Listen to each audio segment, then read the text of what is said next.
Let's get you all the latest on the big international story, the Iran-Israel conflict, which has entered its fifth day today, with both sides now widening their attacks. In fact, blasts have been reported in Tehran. This comes shortly after U.S. President Donald Trump had posted on social media urging everyone to evacuate Iran's capital immediately. Also, warning, talking about how Iran had refused to sign the deal. Israel's army, meanwhile, warned that it had detected new missiles launched from Iran as the arch foes are exchanging fire. In the last 24 hours, both sides have warned each other of the largest attacks yet to come. U.S. President Donald Trump has cut short his G7 visit in Canada. He will be leaving shortly, and a top meeting has also been convened immediately on his arrival in Washington. Our French President Emmanuel Macron, in fact, said that this was a welcome development, that Donald Trump was returning, to take stock of the situation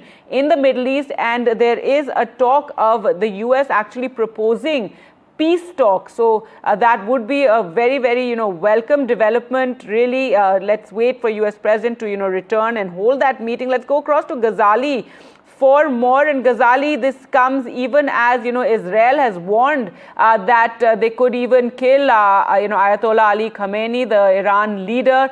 But now with Donald Trump heading back, it is hoped that, there will be some developments on this front. There's even talk that they could push for those ceasefire talks. Yeah, you see, the diplomatic channels are always open. Iran's foreign minister has been in talks with multiple European leaders, be it France or be it German president, French president, Mr. Macron, and other European leaders pushing for a ceasefire. This is what we received from the Western media. But Iran is tight-lipped about it because it has also been in touch with the Middle Eastern leaders, its West Asian neighbor partners, asking US to go slow or at least push Israel for a ceasefire. This is what Iran has been talking through the EU, to United Nations as well.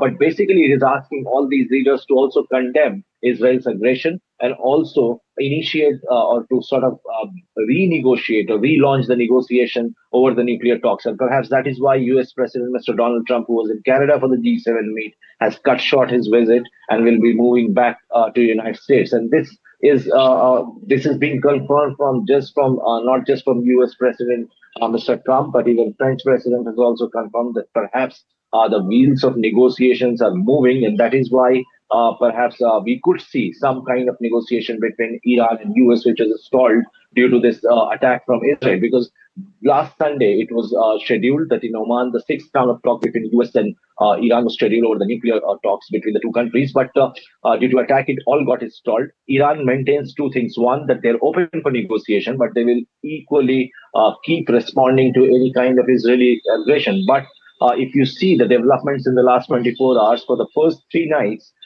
Iran continued to launch ballistic missiles towards Israel. Israel continues to pound aerial strikes by dismantling a lot of infrastructure in Iran. But yesterday, Mr. Khamenei put out a tweet saying that tonight will be one of the heaviest attack on Israel, one of the deadliest attack for Israel by Iran. But only 10 ballistic missiles were launched, and most of them were intercepted, barring a few which had a minimal impact. So that certainly shows that even Iran is reconsidering the negotiations, which were put on back burner due to this war which is ongoing, and perhaps now US will pressure Iran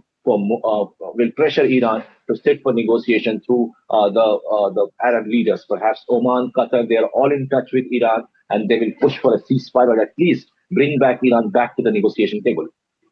Well, that would definitely be, a development that the world would welcome currently, given that this conflict has entered its fifth day. Do stay on. Ghazali, now, as Ghazali was mentioning, the US president cut short his visit to the G7 in Canada. He will soon fly back to Washington to handle the ongoing conflict. The summit, in fact, had already generated a degree of division in the few hours that Trump attended, and he signaled his intention to not sign a joint statement drafted by G7 leaders calling for de-escalation between Israel and Iran. Trump has also asked his National Security Council to convene. The U.S. officials insist the U.S. is not joining the Israeli offensive on Iran. And as Ghazali was telling us, that there is a suggestion that there will be a push for a ceasefire, for talks to take place.